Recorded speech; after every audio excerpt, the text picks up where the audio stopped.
between Greg Schutte and Salisbury and everybody that also does the showcases with us. It's just a good, it's a good hang. It's a good hang, and those guys are damn near automatic players as well. They're a lot of fun to play with. So Sundays there's 2 showcases. One is only September through May, and that's the Astor, because we don't want to compete with that beautiful patio. It just doesn't seem to work there out when everybody can get outside. And the other one and has the backup players. So Sunday, also hard to beat as well. As far as backup players. So it took 10 years. Where did you record this thing then? Do you have a home studio? Have you been going places? You mentioned the pandemic. Is this a remote endeavor as well? How did you piece this thing together? No, so I love being in person. So that's why we took such a big break. Yeah. 3 years before we finished it up. But I've done everything I've done. All 4 CDs have been with Greg Schutte. Yeah. At his studio, which is now called, I got to get this right, it's now called Boom Island Recording in Northeast Minneapolis. Oh, that's Greg's studio. Okay. Yep. I've been hearing a lot of things coming out of Boom Island too. Yeah. Okay. He's fantastic. And he's even had he went on the road with Bingham. And I think he's even had Ryan Bingham in his studio. I think he does stuff with Chastity Brown over there sometimes. Yeah. And he does a lot of really great stuff down there. Well, this record sounds amazing. And let's get to it, because well, first, if folks like what they hear, where can they hear it again, and when can they hear it again? Because this is not out yet, right? So it's not going to be. I'm not even going to. I guess I'm going to pull the trigger on it later for distribution. I'm still learning all this stuff, since it has been 10 years since I put out a record, and in 10 years things have changed considerably. At this point, I don't even think it even matters. Right. It's like I'm experimenting is what I'm doing. Yeah. The physical record is so important to me that I decided to be a jerk about it. And I'm only doing that at live shows. I did get download cards at Copycats with them this time. Yeah. And I shipped out about 150, a lot for promo stuff, not just selling them. Right. Reviews and whatnot. But so I'm just going to have them at the shows, and I make it available online. I have a friend, Lori Lostrom's, working on the website so we can have everything in-house and ship it out, but it won't go digital. Aside from those digital download cards that are in my possession, it won't do that until August 1st, I think, through CD Baby to all the platforms. As far as streaming, I don't even know what I'm going to do with it. I don't stream music that much. Yeah. In fact, I really don't. I still just buy stuff and put it on my phone for the playlist behind me. Right. I play local music during my shows, and at the showcase when it's already too much local music, then I just kind of DJ and play my favorite stuff. Right. Of course. Yeah. I'm the same way. I think I release things for 2 reasons. Maybe the reasons is like I play gigs. It either has to feed the wallet or the soul. Sure. And, as much as I would love to have vinyl, that would definitely feed my soul. It's the wait times are crazy, and those are capricious gods you got to deal with just to get a vinyl out there. But I also really like collecting tapes, so it's just like I release stuff on tape because I like tapes, but also I'm with you on the streaming. Like, I think everything is the waters are so muddied at this point. It's just like, look, here, I got it on tape. If you don't dig tapes, it also comes out on download card. And, I did a similar thing. I just released it, and then I've been doing it at shows, and then, it'll come out when it comes out. Right. But enough inside baseball, because I'm sure this is fascinating to, folks who don't go to Plum's open mic. So for the folks who want to hang out with us, who probably do go to the open mic and want to talk about our kooky ways of distributing, the stuff we devoted our lives to. You can follow us on social media, Facebook, YouTube, Twitch, whatever you want to do. But this track is called I Will Always Lie to You by Nick Hensley.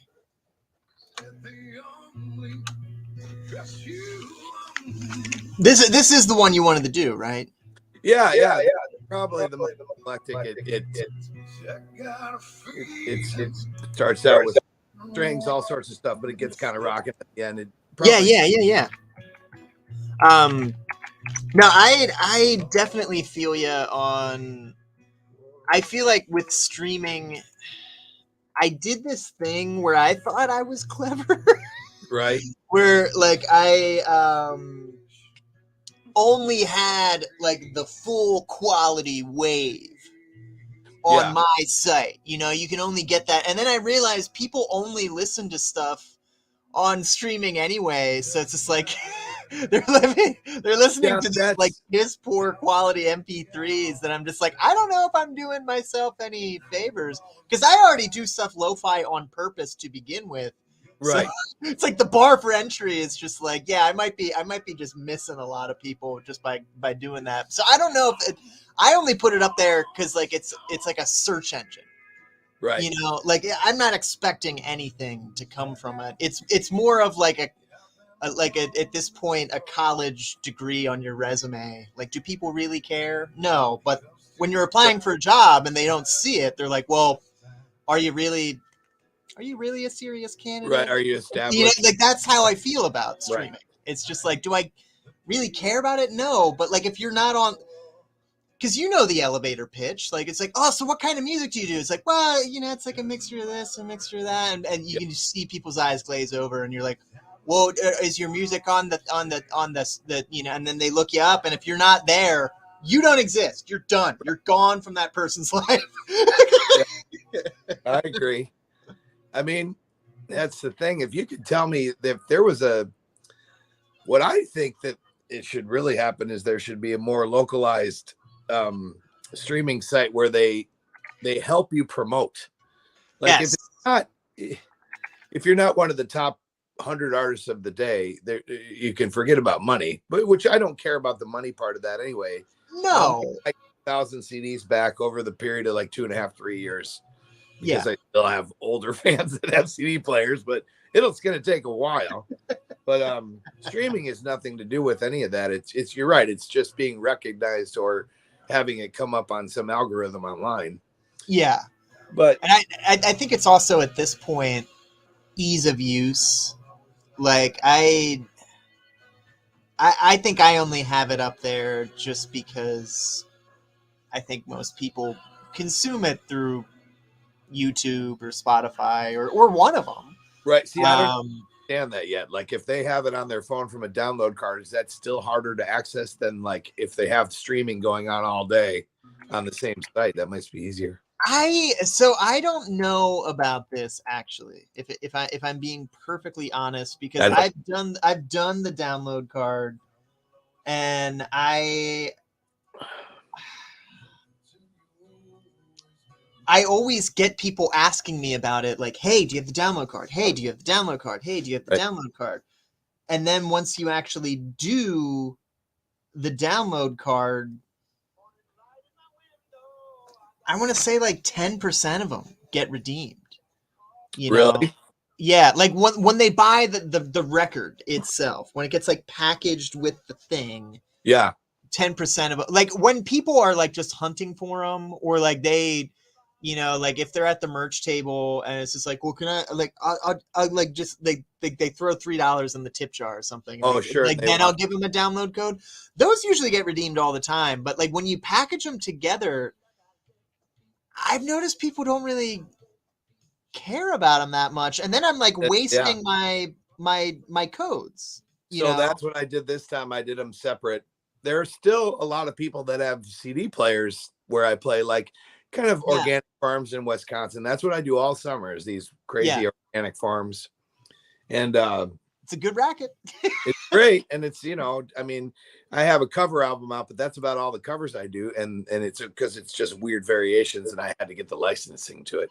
Right. But yeah, so it's, I mean, they leave me alone. They pass the tip jar around, and they pay me a fee. So yeah, I try to stay busy now because I have twin boys, and I know that eventually they're going to get in activities and stuff, and I'm not going to be able to do this later. So I'm doing it a lot now. I'm overplaying. Right. Yeah, I mean, I don't even know how you commit to the schedule you do now, because like I feel like, well, one of the things I wanted to bring up the showcase, not because because I don't want to embarrass you, because we should be talking about the record, but like Oh, I I love both things. I Very think proud. people think it's easy to do what you're doing because you make it look easy to do when it's not easy to do those open mic things. And then on top of play your own stuff. Like it's a lot of work on the body to just move that stuff around, let Yeah. alone like play air traffic control and curate the things. Cause like it's like I know the the crests and troughs of curating showcases where it's like undoubtedly there's always going to be someone who's going to not show last minute. And, Right. like there's always that stuff that on top of you have to have your own touring itinerary and like do your own thing. Like it's hard not to go on autopilot without raising two twin boys and like, I did. I'm a big part of that during the day. And then my wife is awesome. She's a parole officer, but we both have crazy hours and make it work. Right.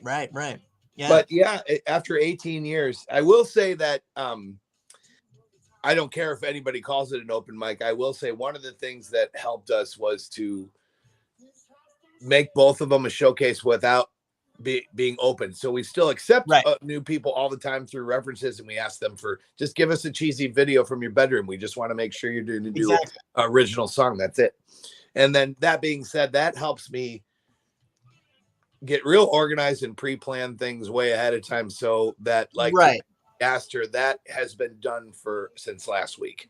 But that's what makes it the best, I think, because it's not just completely open, like it's open in the sense that the US Open is open. Like, yeah, anyone can apply, but there is a well, no, I mean, I love new players. It's just more about, like, I want to just verify that they're going to be a part of this community we've created and be there. And the other thing that's really weird and people don't realize is that I make it specific time wise, so they have to stay there for an hour and listen to each other. Right. It's not about like who has the best sound. It's like it's curated in a sense that like, wait, are you just gonna play and leave? Right. That text doesn't go out again. Yeah, exactly. Yeah. No matter who they are. So, and it's just like, because I honestly like some of the best stories I've had have had happened at those showcases of just like shooting the shit with the other player. Hang for sure, and there's nothing wrong with chatting it up while people are playing. It's just, sometimes it's just, I love the idea of watching somebody new shut that room up, and everybody's paying attention, and then it's just, it's not songwriter heaven. I mean, that we're still like there to chat it up, to be with each other, to talk amongst ourselves. It's a good mix of people talking shop and trying to like iron sharpens iron and like trying to like actually work out some new stuff and like try to like, it's like, but there's also like just the weird stories of like hanging out after hours, like when it's done, because we're just like, it's like, I don't know. A lot of us work service industry jobs, so like Sunday is kind of like our Saturday or Friday. Exactly. Anyway, works. So we're just like hanging out, being there. But I just appreciate it's a good mix of like backgrounds and genres too. Like you'll just get players who will just get up there and just like approach songwriting in a way where it's just like, oh, whoa, that's like, I just like, my brain does not work that way. And then of course, like everyone's probably like looking at everyone else in the same way, which is kind of what I always enjoyed about it. It's just like, now it's hard for me to like do anything schedule wise. I wish I could show up more. I wish I could finish more songs. I think that's what that's now. That's like I start the night during sound check and I get a little even myself, I'm like, I gotta play something new. I gotta play something new tonight. If I'm gonna host this thing, I better come up with something new. And it's a songwriter showcase. I should be writing something. It's just like, And I do, but it just takes me forever to get it, to work it out and iron it out, because I'm nuts about that stuff. Like, until it's playing it live, until it's really. I could imagine. Well, you also have like you have crazy good ears, not just for like a sense of like melody and harmony, but like in a sense that like I don't understand.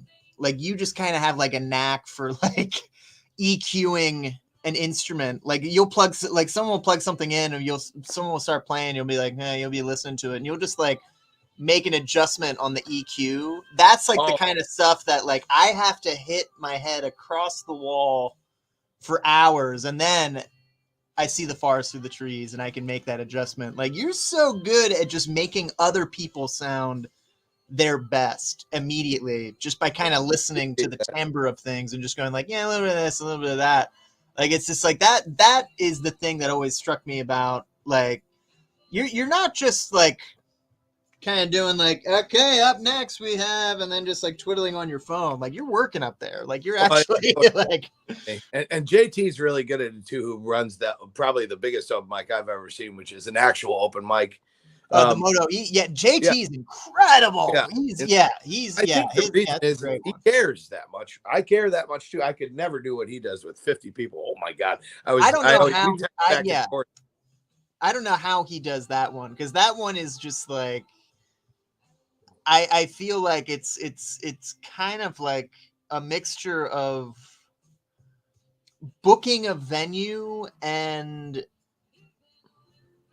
corralling the buskers in a New York City subway. Yeah. You know, like it's just like every 5 minutes, it's just like, hey, I was told I could do 20. Like, all right, 1 second. Okay. And then, then you got people arriving late, and then you got people showing up, and then you got, it's like, you at least have a way of just like, all right, there's almost like set times, which I appreciated about like I it's got to be more specific, especially with the backup players being there. And I don't know if go ahead. Stand by, we're about to so we are listening to the mixtape for Nick Hensley today on Desert Islands, based off the 10 records that Nick would bring to a desert island. But we just heard the new Nick Hensley. We also heard some Dirt Train and some Laura Hugo, two of my favorite artists. We were, you know, I bring up the songwriter showcases for a reason. Two of my favorite artists I met and like got to know at those showcases. Of course, you know, Tucker Jensen, you know, just one of the best in the game, but also, you know, Laura is a great songwriter and one of the nicest people on the planet, and two people I wouldn't have had to really, you know, I would have known, but I feel like I wouldn't have actually become friends with hadn't I actually gotten involved with the songwriting community. That I feel like you're not going to take credit for it, but like you have built something here. I mean, you know, like you're behind the wheel, at least. I know it's a pirate ship of some of the talent that weaves in and out of the Midwest, not just Minnesota, just the Midwest. I've seen some folks from Iowa and Wisconsin at those things. But someone has to be behind the wheel, and you are, and it's a great community. But more importantly, you are also a very, very, very, very active songwriter and a damn good musician. And we just heard your new music, which is I'm glad we could finally get it out, and I'm also glad we could finally get you on this show, because this is a long time coming. But you know, you're a busy individual. I get it. But so now that we've had it played, where do you think you said the best place to get this record right now is at shows? Where are your next shows? Why don't we start there, actually? This is where it gets complicated. It's just grab onto these what would be considered house gigs. They're monthly. I fell in love with this brewery in Stillwater called River Siren when they took it over, and a great listening room, no TVs behind me. I said, you know what, I would love to do the third Saturday of every month, and that happens to me a lot. So because of that, though, I forget sometimes, because they're not let's say if there was a trio or a full band show coming up, that would be a very different thing. Very differently. I would promote it very different, and it would be, in town. If I did a 3-3-1 for a turf or something, Right. everyone would know and be super annoyed with me. So the other things are just, they're kind of on, I mean, I promote them, and I don't want those venues to think I don't promote them. But when I'm by myself, I just have that normal rotation. I'm actually hosting Minnesota Naked, which is like my way of paying back the songwriters, and that's on Thursday with Johanna Matthews and a guy I met from New York who is now a permanent here in Minnesota called Cellar Run. And he's fantastic. Yeah. Got a Nick Drake vibe to him. And Sure, Johanna, I don't know if you've heard Johanna's stuff before. I got to produce her record with Greg. Nice. He's just fantastic. Also, huge voice. So I get involved with those kind of things. That's just 2 instead of 10 players at the Astor Thursday, and I get to leave the stuff up, which is nice. That kind of thing. Friday I'm off, and Saturday, why can't I remember? Oh, I get to play the 6-string saloon in Maiden Rock, Wisconsin. Oh, nice. 55, and it's a great little spot that I found. On my way to one of those organic pizza farms, I stopped by one time. Some of those places host some good, like they curate a good calendar. Some of those pizza farms, like I've seen some really good acts on the, because one, I'm just intrigued by the idea of a pizza farm, but it would be kind of nice to see some music on a pizza farm. A thing that I just found out about recently. but there's some cool ththings happening out there. During the pandemic, I hired a booking agent from Wisconsin named Judy Vandegard, who's been great. There's a lot of places that, I just had to weed them out. If there was saloons with TVs behind me and they weren't paying attention, I did it once. I didn't come back, and that's okay. I mean, I still had fun, and I love trying to win an audience over. Raffle or whatnot. But along with that she booked me in a ton of different organic farms, and I just love them, and I've been back to every single one. Local vineyards like Falconer out in Red Wing. I love that place. That kind of thing has been really good to me, and really good for original music, and then my reimagined covers. Sure. So for folks just tuning in, where can they get a hold of this compendium? Where's the best place to get a list of these upcoming dates? So I'm having my friend Lori Lofstrom, who's also an amazing songwriter from Stillwater, revamp the whole website. A lot of it's finished, so you can go straight to the website, which is lovesongsforangrymen.com.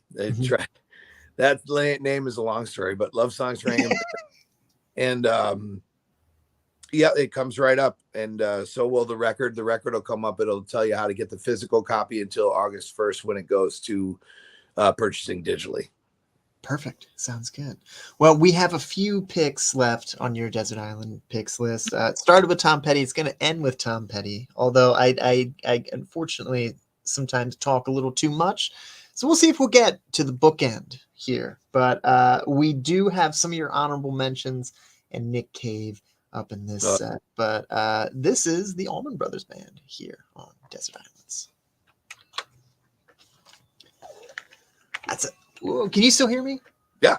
Okay, perfect. Yeah, I actually really like the brewery and farm scene to play. Like just during the pandemic, it was just kind of easy to have those kind of set up because like people didn't want to not have live music, but they also realized like how complicated it was having it. Right.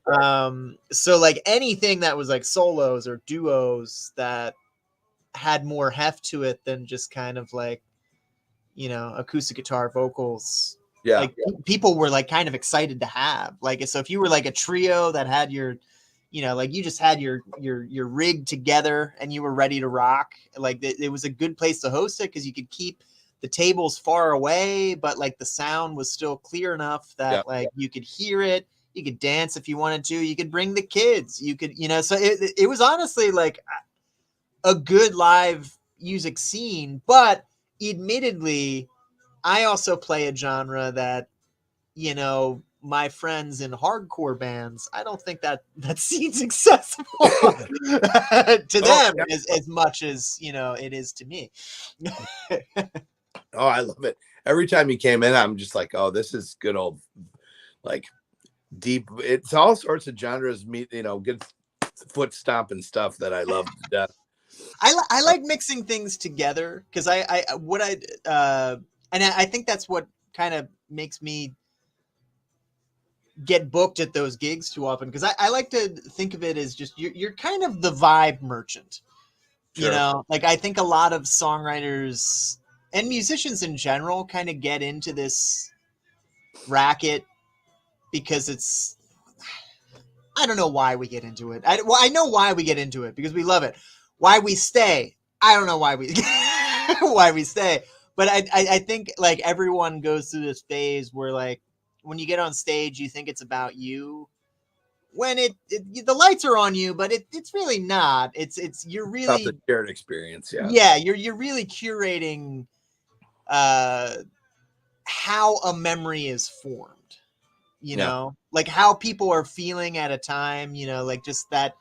Yeah, you are selling that vibe. You know, like you were kind of giving a vibe to make memories too.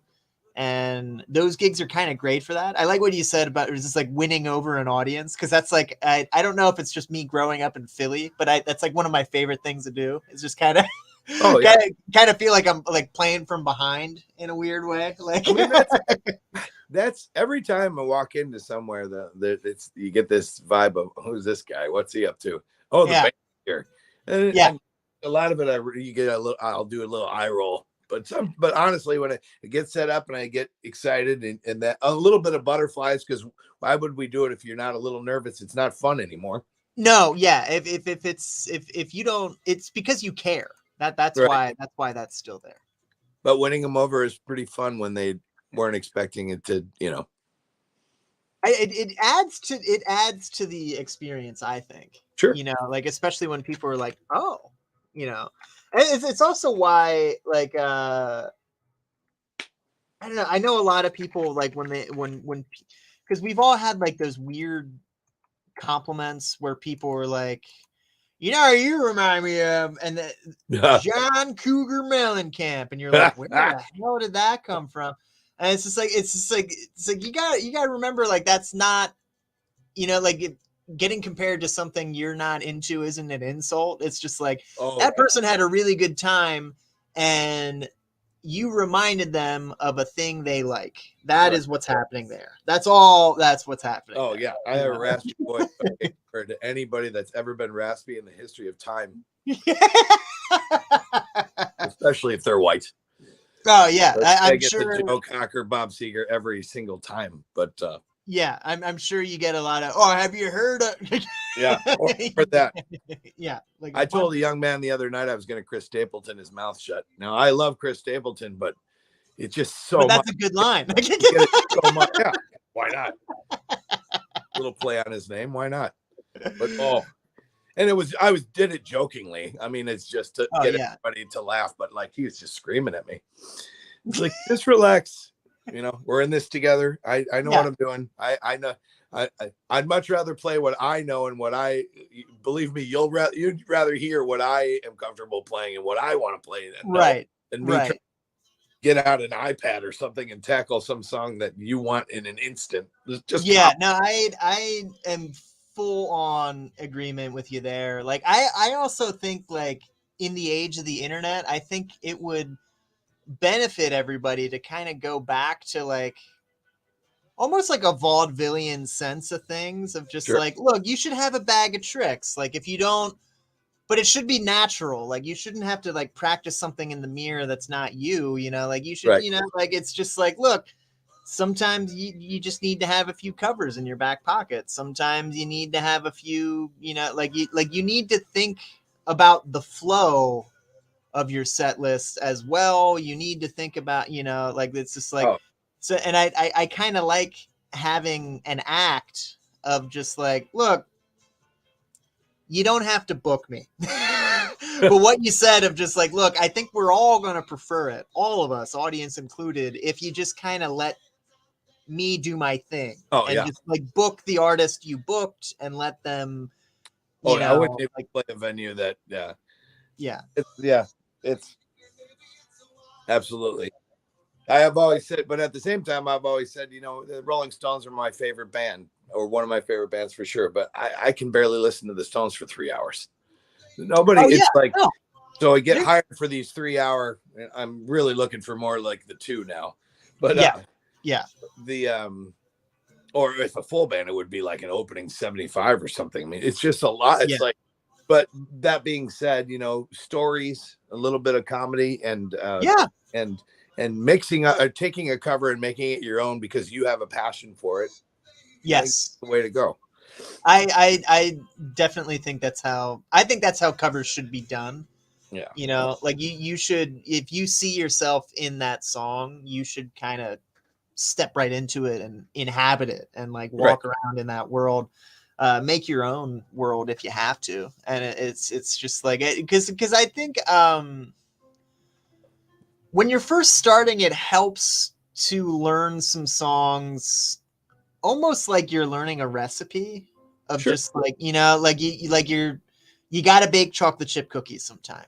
And, but like you can't make your own recipe until you find out what actually works and why it works and like why you're putting this there and like why you got to do this and why, like, so it's like, but it eventually, I feel like if you're still trying to do like the note for note covers, it's just like, well, I mean, cruise ships are hiring. I mean, they just I mean, do that gig. Making money, and maybe a lot of those people are making money to put it back into their own projects. Oh yeah, and no shade on the cruise problem. ship gig. That I mean, that's hard work, but that is the reality of it. Like it's like, yeah, I mean, if you want to play repertoire, you can play repertoire. Yeah, well, you were asking me, and I was another friend. A lot of people ask me for my contacts all the time, and I'm happy to give it to them, especially if I think they might be a good fit. But I'm like, I kind of fell into this, and I had to do it to survive and make a living. If I had go back, I mean, if I had go back and I was in love with my job, and I could be a weekend warrior and like do the 331 with a band once a month, and then go out on the road maybe once a year, I would prefer to do that. But I love what I do. Don't get me wrong. But people ask me all the time, "Oh, can I get your contacts?" And like, you play so much and you do this. I mean, it's hard.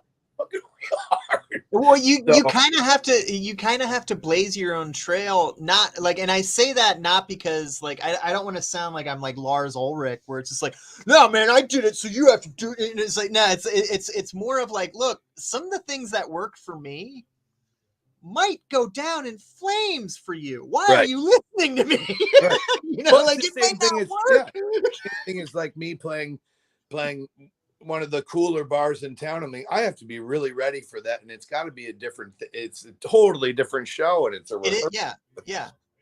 And I'm such a stickler about the guys I play with, and they're never available, so it's like it doesn't happen that much. Well, you also play with the guys that also play with like everyone. Like you play with like the sub list guys. It's like everyone's on their sub list. Like those, I mean, it's like I think I've seen them.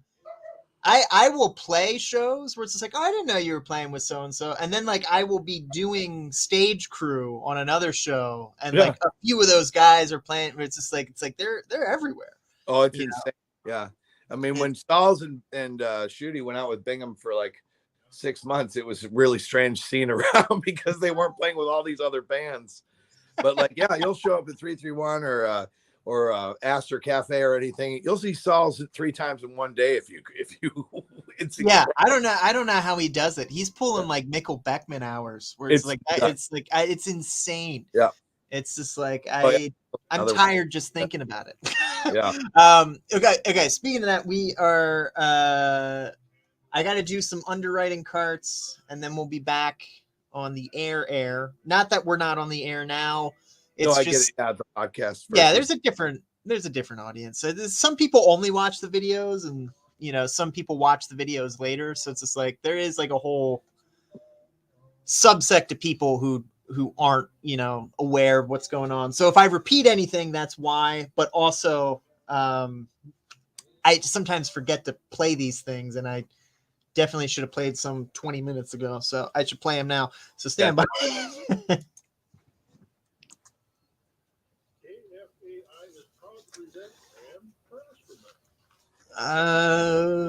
It should be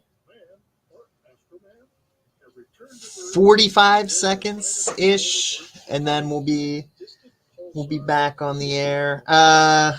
Definitely don't know if we'll have time for the full mixtape, but that's okay. I'll post a link to that underneath this video so we can listen to all the songs I didn't have time to play, or, you know, we can just talk over them. I don't know. But this one's got 5 seconds left. The next one's a short 15-second one. Then we'll be back on the air. So stand. Why underwrite with KFAI? Underwriting announcements provide 20 There we go. seconds for you There we go. It's all automated robots, but sometimes you have to kick them to make sure they're actually doing their job.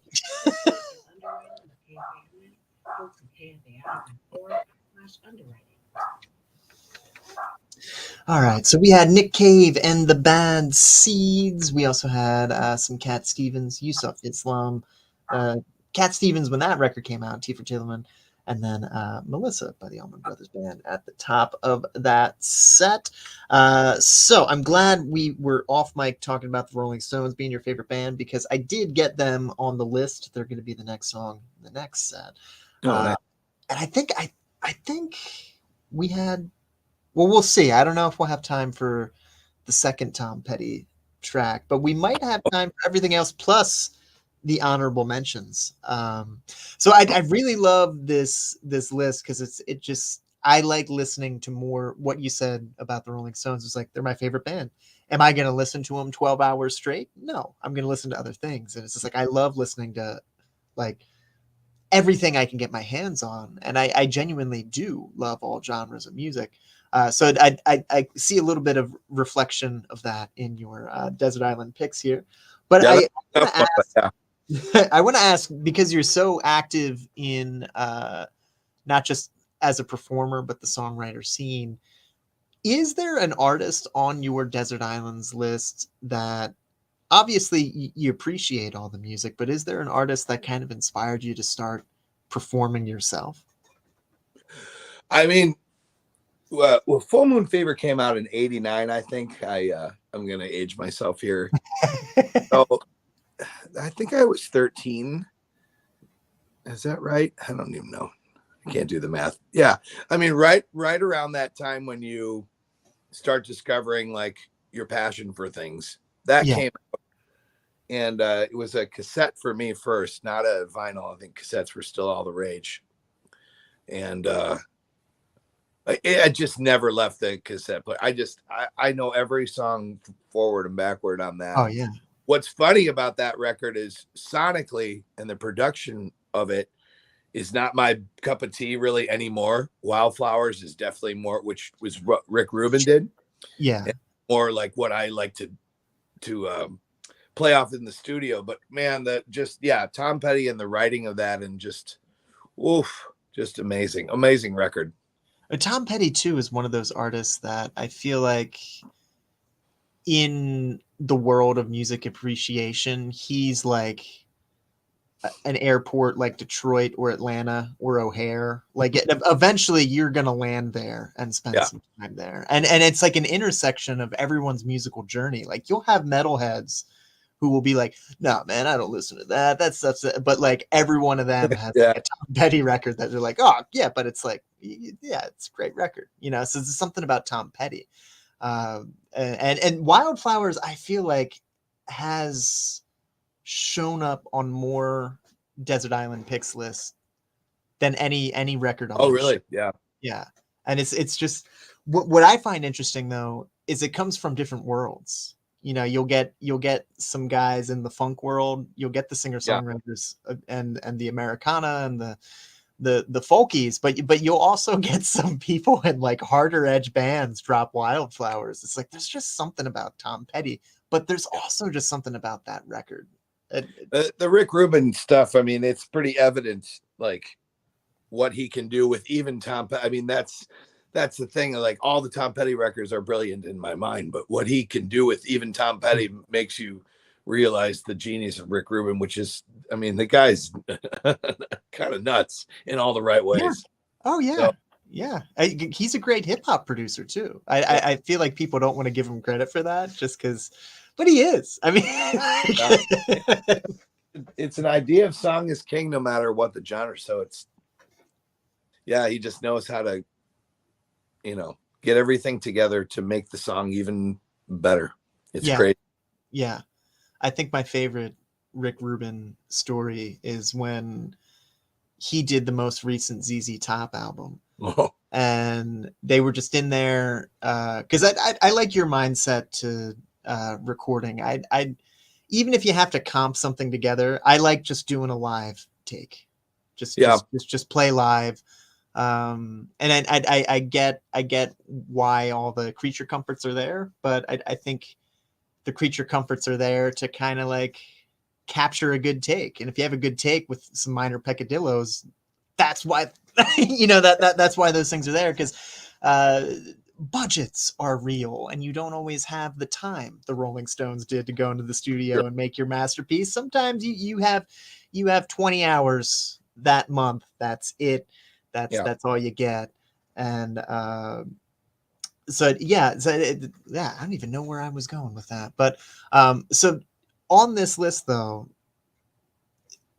what record do you think came into your life first? Because I think there's definitely a songwriter that gets everybody going forward to music appreciation in general. Yeah, I would say that Full Moon Fever came in first for sure. I think Wildflowers is the third record after that, so that was somewhat later when I was closer to being an adult, or I was an adult. I can't even remember some of the dates on that, but I think Full Moon Fever was 89, the end of the 80s, and I was listening to hair bands like everyone else was. I'm not sure if I'm still with you. Cut out on my end.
I can't hear you. No. Like, just a black screen on the on your side.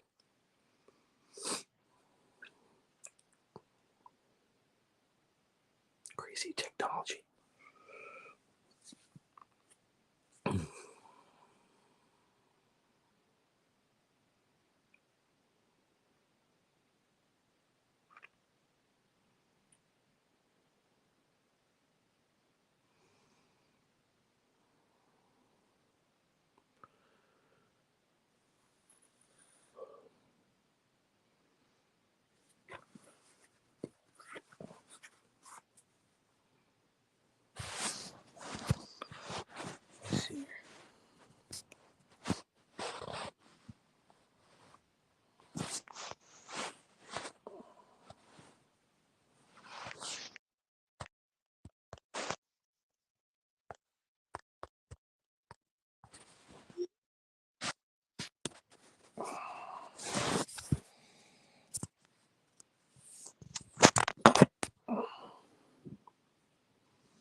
Yeah, your side's just loading or circling.